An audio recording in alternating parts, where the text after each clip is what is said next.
बात पूछती हूँ और ये बात कई बार आप पे आरोप लगे हैं कि आपका जो मॉडल है चुनाव जीतने का वो ये है कि फ्री बिजली, फ्री पानी। You are somebody who understands numbers. आप इंडियन रेवेन्यू सर्विस में रहे हैं, नंबर्स आपको पता है, टैक्स कलेक्शन कैसे होती है, टैक्स की रिक्वायरमेंट किन चीज़ों के लिए होती है।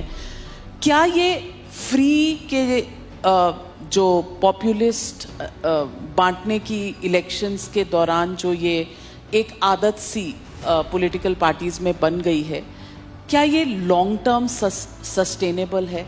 क्या ये गुड पॉलिटिक्स है? बहुत अच्छी पॉलिटिक्स है, सबको करनी चाहिए।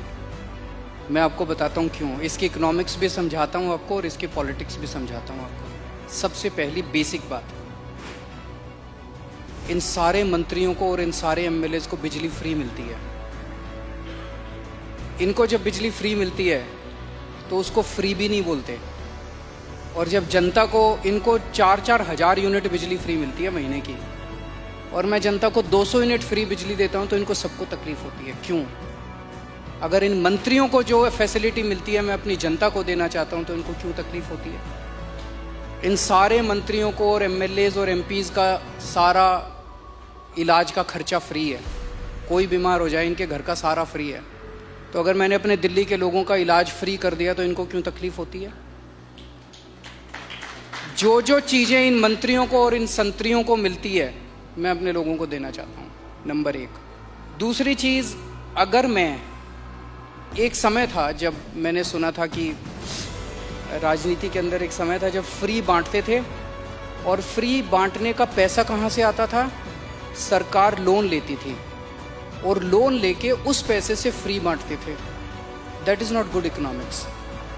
अगर मैं, आपके पास जो पैसा है उस पैसे से, उसमें आपके टैक्स नहीं बढ़ा रहा, टैक्स उतना ही है, मैं घाटे में नहीं। आज दिल्ली सरकार पूरे देश में अकेली सरकार है जो फ़ायदे में चल रही है, घाटे में नहीं चल रही।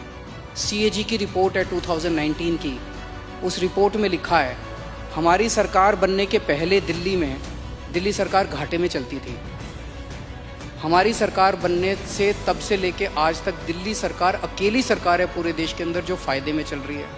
मैं सरकार फ़ायदे में चला रहा हूँ, मैं कोई नया टैक्स नहीं लगा रहा, मैं कोई लोन नहीं ले रहा। अगर मैंने करप्शन ख़त्म करके, पैसा बचा के लोगों को अगर सुविधाएं दे दी तो क्या बुरी बात की? तो दिस इज़ गुड इकोनॉमिक्स। और तीसरी चीज़, पर ये मिरेकल होता कैसे? मैं एक छोटा सा एग्जाम्पल देता हूँ। जैसे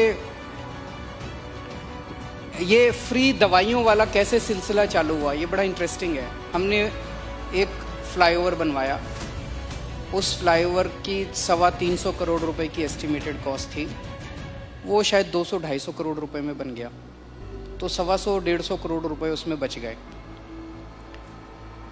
कैबिनेट मीटिंग चल रही थी, हम लोग डिस्कस कर रहे थे, तो पता चला कि ये 125 करोड़ रुपए बच गए। हम ये डिस्कस कर रहे थे इस पैसे को कहाँ इस्तेमाल करें। तो मैंने कहा अगर हम सबका इलाज फ्री करना चाहें तो कितना खर्चा आएगा? So after 2-3 days they got back to me, they said 300-350 crore. So मैंने कहा ठीक है, इतना तो हम फ्लाईओवर बनाने में ही बचा लेंगे, इतना का पैसा। तो अगर मैंने फ्लाईओवर बचा के लोगों का इलाज फ्री कर दिया तो क्या बुराई है? मैंने सुना था कि एक मुख्यमंत्री हैं शायद गुजरात के, उन्होंने अपने लिए एक जहाज खरीदा 190 करोड़ रुपए का। मैंने लिए अपने जहाज नहीं खरीदा, मैंने दिल्ली की सारी अपनी माँ बहनों का DTC बसों में किराया मुफ्त कर दिया, 150 करोड़ का खर्चा आया। बताओ क्या बुराई है? So good politics and good economics, ये कर रहे हैं हम लोग। तो आपके पास ये कौन सा ऐसा फॉर्मूला है जिससे आप फ्री में भी देते हैं फिर भी आपकी सरकार जो है वो घाटे में नहीं, फायदे में है? ईमानदारी, सही नियत, बस और कुछ नहीं है। मैं बहुत छोटा हूँ, मेरा एक्सपीरियंस भी बहुत छोटा है, लेकिन मेरा 5-7 साल का सरकार चलाने का एक्सपीरियंस ये कहता है कि किसी भी सरकार में पैसे की कमी नहीं है।